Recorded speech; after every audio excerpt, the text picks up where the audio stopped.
Hello, j'espère que vous allez bien. On est aujourd'hui le 9 octobre 2024. Il est presque 5 heures.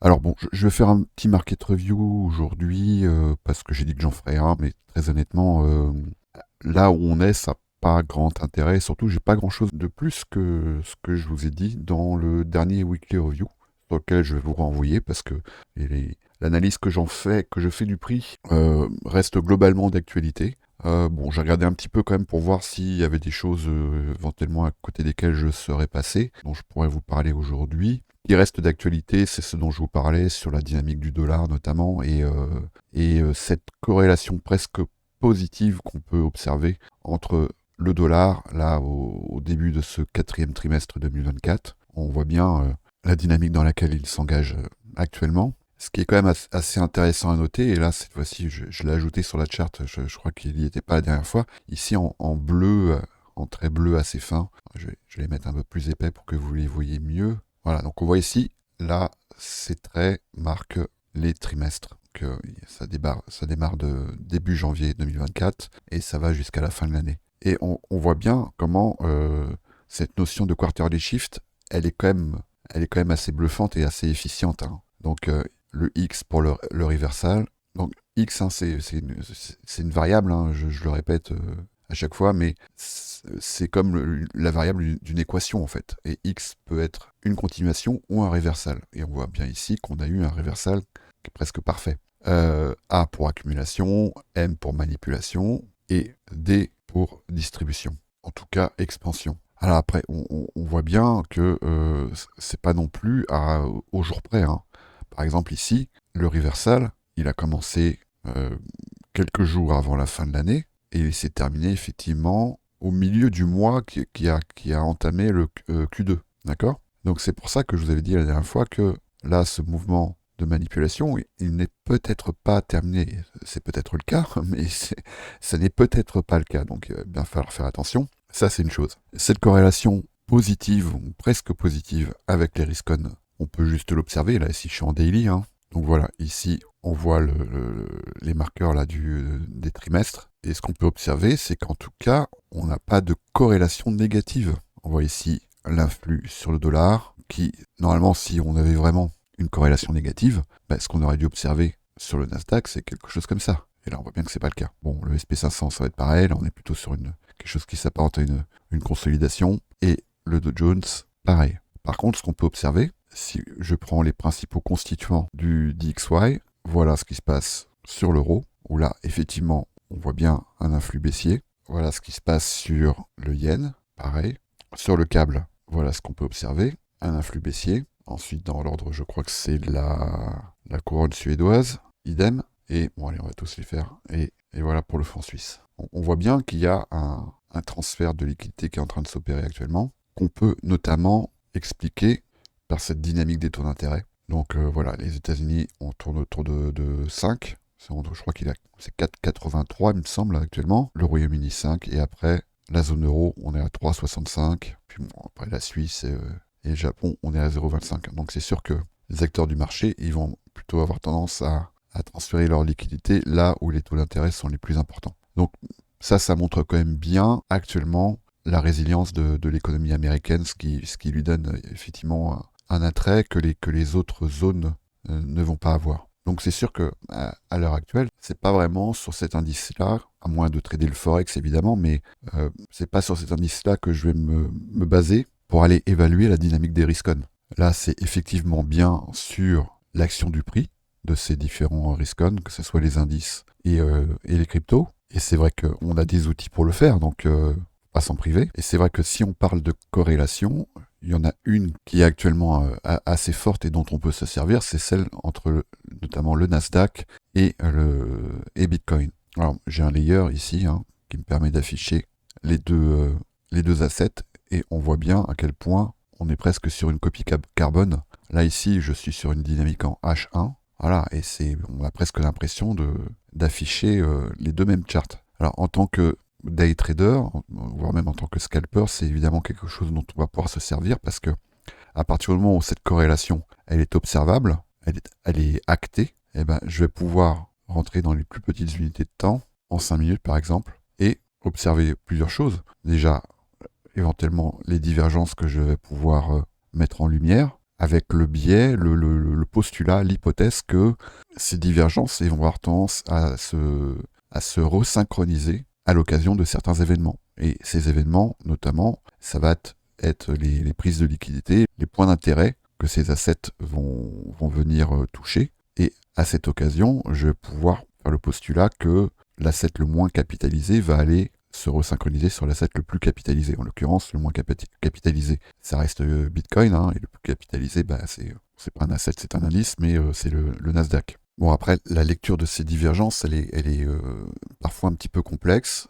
Il faut avoir des fois l'esprit un petit peu tordu pour essayer de fixer une hypothèse qui va nous permettre éventuellement d'en tirer parti, d'en tirer profit. Je m'explique. Par exemple, ici, on voit que on avait effectivement une divergence entre un Nasdaq. Alors, je vais essayer de vraiment bien les synchroniser. Si vous voulez bien les synchroniser, vous voyez quand vous bougez votre souris, vous voyez deux lignes, et vous voyez qu'ici, il y a une désynchronisation. C'est normal parce que le Nasdaq, il clôture, ce qui n'est pas le cas de Bitcoin. D'ailleurs, je pourrais tout à fait afficher ici le CME, ce serait encore plus simple. Mais comme je trade sur les marchés qui ne clôturent pas, bah, j'essaie quand même d'afficher les deux. Donc bah, il suffit de les resynchroniser. Hein. Voilà. Alors on a un bon exemple ici. Hein. On voit que on peut observer ici une divergence entre un Bitcoin qui est haussier, qu'on peut observer ici.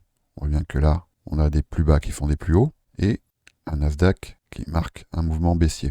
Mais il ne faut pas regarder que ça, il faut aussi regarder les points d'intérêt. Et ce qu'on peut observer, par exemple ici, c'est qu'on avait des equal high sur ces points-là. Je vais vous les noter. Voilà. Si on part du principe du biais d'une corrélation entre Bitcoin et le Nasdaq, on peut déjà, juste en regardant le Nasdaq, faire l'hypothèse que, à l'occasion du franchissement de ce point d'intérêt ici, le Nasdaq, et ça c'est dans l'ADN de l'action du prix, a de bonnes chances de marquer un repli. Alors ça ne veut pas dire un repli pour aller dans les abysses, mais à minima pour aller retester des inefficiences qu'on appelle ici IRL, Internal Range Liquidity, ou éventuellement même des ERL, on en avait ici, External Range Liquidity. Et donc à cette occasion, on peut ici faire avoir le biais que c'est à ce moment-là que Bitcoin pourrait reprendre sa synchronicité avec le Nasdaq et éventuellement avoir ici, peu importe où il est d'ailleurs, hein, un mouvement de retracement à l'occasion de cette prise de liquidité sur le Nasdaq. Et ça, c'est assez intéressant à observer parce que c'est ce qui explique parfois pourquoi on a l'impression que Bitcoin réagit sans vraiment de raison apparente. Je ne dis pas que c'est toujours le cas, mais ça l'est assez souvent. Eh ben, si vous comparez les mouvements du prix de Bitcoin avec celui du Nasdaq, vous allez observer que à certains moments, un mouvement qui peut vous paraître inattendu ou des fois inespéré, hein, peut être le fruit d'une recorrélation avec le Nasdaq. Bon, après, c'est pas aussi binaire, donc il faut évidemment, si c'était aussi simple, tout le monde le ferait et tout le monde serait gagnant sur les marchés, ce qui est évidemment pas le cas. Mais ça, c'est quelque chose que je vous invite à regarder parce que c'est quand même très souvent efficient. Ajoutez à ça des paramètres temporels, comme bah, évidemment les sessions, les marqueurs temporels comme les plus hauts et les plus bas du jour précédent, voire le plus haut et le plus bas de la semaine, le Monday High, le Monday Low, et vous avez quand même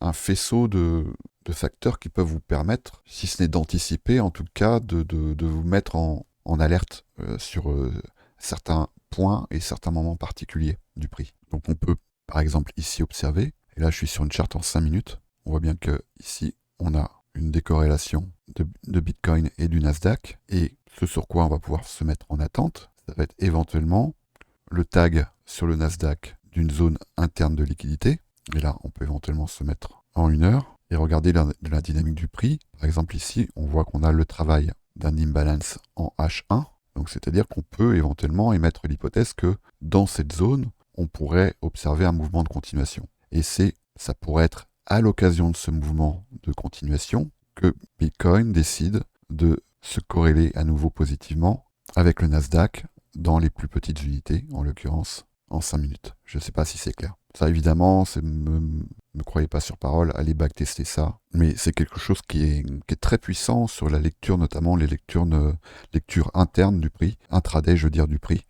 et éventuellement même sur les très petites unités. C'est quelque chose qui peut éventuellement permettre d'anticiper des mouvements de prix. Alors maintenant, je vais retourner sur chart de Bitcoin. On va aller afficher, tiens, celle de Bitgate, pourquoi pas. Je pense j'ai moins d'annotations sur celle-là. Et donc, ce qu'on peut actuellement observer, et je trouve que c'est assez clair lorsqu'on affiche la chart dans cette unité de temps, là en daily, c'est El Famoso triangle de compression. Et ce que je vous avais indiqué, je crois que c'est dans le dernier Wiki Review, si je me souviens bien, c'est que le prix avait tendance au bout d'un moment, à s'installer, à venir travailler les zones qui ont été peu travaillées. Alors pour ça, vous pouvez afficher le volume profile. Moi, je trouve que c'est quelque chose qu'on voit assez bien lorsqu'on a l'œil habitué, hein. On voit ici une inefficience. Je vais faire remonter, voilà, dans cette zone. On pourrait même élargir un petit peu. Et ce qu'on peut observer dans ce range-là, c'est qu'on a eu 1, 2, 3, 4, 5, 6 impulsions. On voit bien que le prix, il a eu tendance à faire des petits sauts de cabri comme ça, dans cette zone entre les 59 850 et les 63 700. Et donc, au bout d'un moment, on observe une compression qui vienne se tasser dans cette zone. C'est a priori un coup assez classique de l'action du prix. Et à un moment donné, lorsque le marché aura décidé que bon, c'est bon, maintenant ça suffit, on a ce qu'on veut, et ben c'est là qu'on pourra observer un mouvement, à mon avis, de prix significatif, qui pourrait même être assez explosif en fait, hein. Les compressions, on en avait déjà parlé, je crois, c'était sur le gold, je crois, il me semble. Surtout lorsqu'elles sont sur des échelles comme ça, temporelles assez larges, hein, daily, weekly. En règle générale, ça se résout par des mouvements qui sont assez impulsifs. Alors ça, c'est quelque chose que vous pouvez aussi observer si vous affichez les bandes de Bollinger ou éventuellement certains indices de volatilité. Vous pourrez observer qu'au bout d'un moment, quand la volatilité devient très faible, c'est souvent annonçateur de mouvements très impulsifs. Alors maintenant, si je reprends cette dynamique de corrélation avec le Nasdaq, et si je me situe dans la même échelle temporelle, on voit que le Nasdaq, a priori, nous indique plutôt quelque chose de haussier. On l'a vu, le dollar également, mais là pour l'instant on ne va pas s'en occuper. Et il y a un indicateur qui peut éventuellement nous permettre de nous mettre en alerte, c'est en regardant les boîtes qui sont très exposées au Bitcoin comme MicroStrategy. Et voilà ce qu'on observe. Il ne faut pas oublier que la dynamique du prix, notamment sur les stocks, elle est davantage la résultante d'une projection des acteurs du marché sur l'avenir. C'est-à-dire que si j'ai des moyens de penser, factuels ou non d'ailleurs, hein, qu'une entreprise va se développer, va augmenter ses résultats, et ben je vais avoir tendance à m'investir dessus. Et donc, juste cette donnée qui peut être souvent psychologique, peut avoir une action sur le prix. Et donc là, sans même mesurer s'il s'agit de données factuelles ou psychologiques, on voit que en tout cas dans le narratif et dans la psychologie des foules, on est sur quelque chose qui est haussier, et on voit que MicroStrategy est sur le point de marquer un nouvel ATH. Donc qu'est-ce que ça nous raconte ça? Je pense qu'on va, à mon avis, sur ce quatrième trimestre-là, bientôt être fixé. Alors, je ne crois pas ici à un exit liquidity, hein, c'est pas mon biais privilégié, on va dire, c'est possible, hein. Mais ça va quand même faire partie, là, ici, des indices que je vais regarder, sur lesquels je vais garder un œil, en tout cas. Alors, un autre sur lequel je garde un œil attentif, également, c'est un stock canadien, Galaxy Digital, donc, qui est très investi dans la technologie blockchain et qui offre des services d'investissement dans les actifs numériques. Et on voit bien qu'on retrouve également cette dynamique qu'on peut observer sur MicroStrategy, dynamique qui est haussière. On voit bien ici une structure de continuation qui est en train de se dessiner. Donc ça, ce qui est quand même bien le marqueur d'investisseurs qui sont actuellement plutôt optimistes sur ce secteur-là des actifs numériques, dont évidemment le Bitcoin. Donc ce qui serait plutôt là enclin à préférer un biais haussier sur Bitcoin sur les semaines à venir, à mon avis. Alors, là où il faut faire attention, parce que quand on parle de semaines, ça veut dire que d'ici là, je ne suis pas en train de vous dire acheter Bitcoin, enfin, faites ce que vous voulez, hein, mais d'ici là, il peut quand même se passer beaucoup de choses, donc il faut vraiment faire attention. Oui, ma charte, cette compression, elle pourrait tout à fait se résoudre de cette façon. On pourrait tout à fait avoir un mouvement qui ressemble à ça, par exemple, en admettant évidemment que le biais que je vous expose soit le bon. Sans oublier, sans exclure que le marché ait besoin, parce que l'intérêt est trop grandissant et les positions avec levier sont trop importantes, que le marché ait besoin à un moment donné de faire ce type d'influx. Ça, c'est tout à fait possible également. Voilà, là je vous parle d'un biais dont l'horizon serait la fin 2024, début 2025 à mon avis. Voilà, si je me focalise sur cette dynamique de compression. Là, pour l'instant, je pense que cette zone-là, elle reste encore d'actualité. Et ce qu'il va falloir bien observer, c'est pour ça que j'ai hésité d'ailleurs à faire un market review aujourd'hui, hein, parce que je vous expose ici, évidemment, peut être balayé d'un coup de main par deux choses dans l'immédiat déjà, parce qu'on va avoir ici, en l'occurrence, bon, le FOMC meeting minute, ça c'est une chose, mais c'est surtout le core CPI et le core PPI, donc jeudi et vendredi. On sait que ce sont des moments de haute volatilité de toute façon.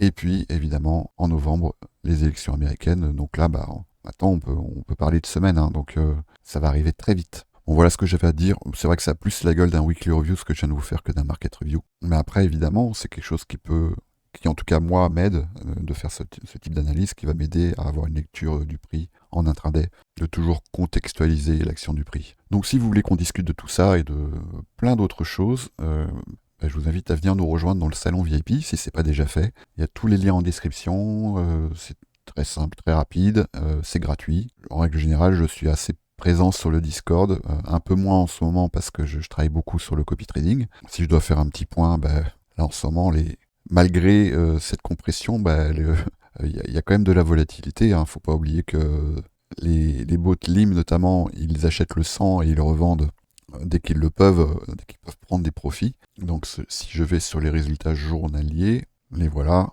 Avant-hier, on a eu 9 nouveaux TP, on a eu aussi pas mal de nouveaux engagements. Et hier, on a eu 4 nouveaux TP sur AR, TRX, BGB, alors lui, c'est quasiment tous les jours.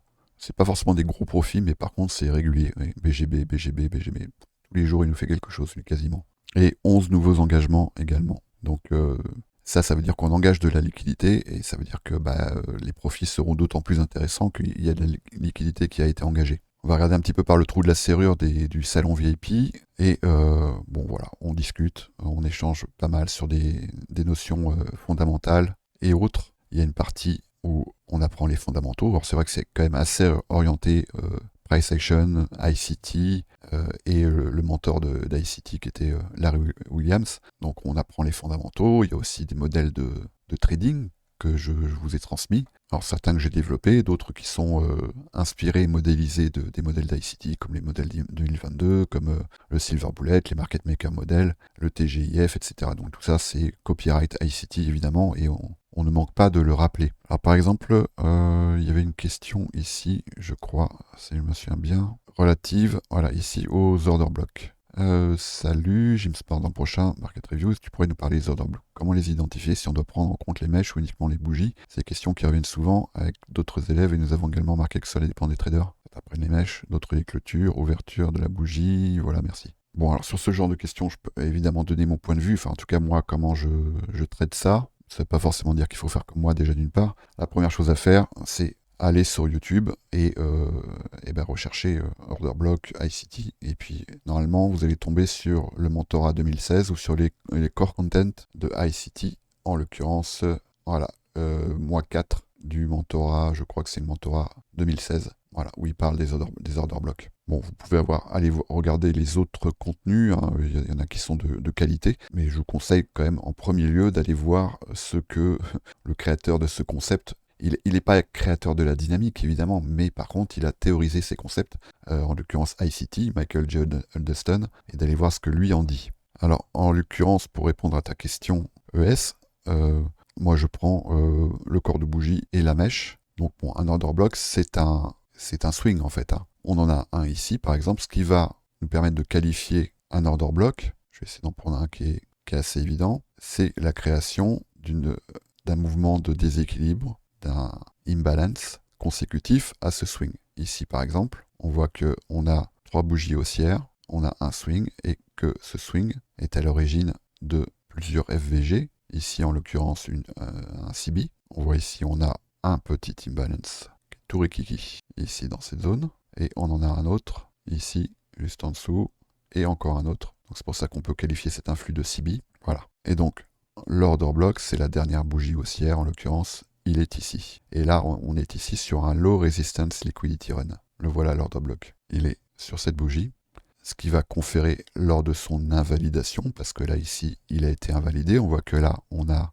ici cette FVG qui est transformé en IFVG et que cet order block ici se retrouve muté en quelque sorte en breaker block et qu'on voit bien que voilà ce que vient faire le prix ensuite. Il vient le retester dans cette confluence ici avec une inefficience. Il vient le retester. Et voilà, ici par exemple, on aurait pu avoir un joli trade. Donc un order block, c'est une bougie. Alors voilà ici par exemple, même si là on est sur un equal high, je vérifie quand même, 72,050, 72,036, non, on est sur un relative equal high. Mais on a ici un order block avec cette fois-ci un high resistance liquidity run. Donc on a bien l'order block qui est ici, dernière bougie haussière. Donc moi j'intègre et le corps et la mèche. Et on a ici une bougie qui vient avaler ce mouvement, qui est une bougie baissière, donc ce qui va conférer à cet order block le statut de High Resistance Liquidity Run, avec dans cette zone, on a bien une FVG, on voit qu'elle est retestée, et là, ouais, c'est ça ici, c'est un mouvement très puissant de l'action du prix, que je n'aurais peut-être pas tradé ici, parce que à cause de ce relative equal high. Mais quoique.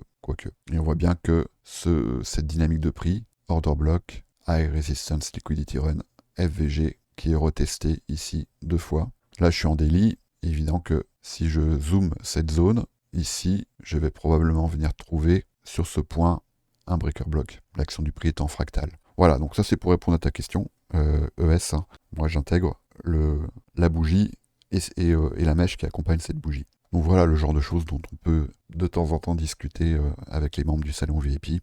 Moi et d'autres, parce qu'il y a plein de super traders dans ce groupe, donc je ne suis pas le seul à intervenir évidemment. Je vais m'arrêter là pour aujourd'hui. Si ce n'est pas déjà fait, n'hésitez pas à vous abonner à ma chaîne, parce que je publie quand même pas mal de contenu librement accessible.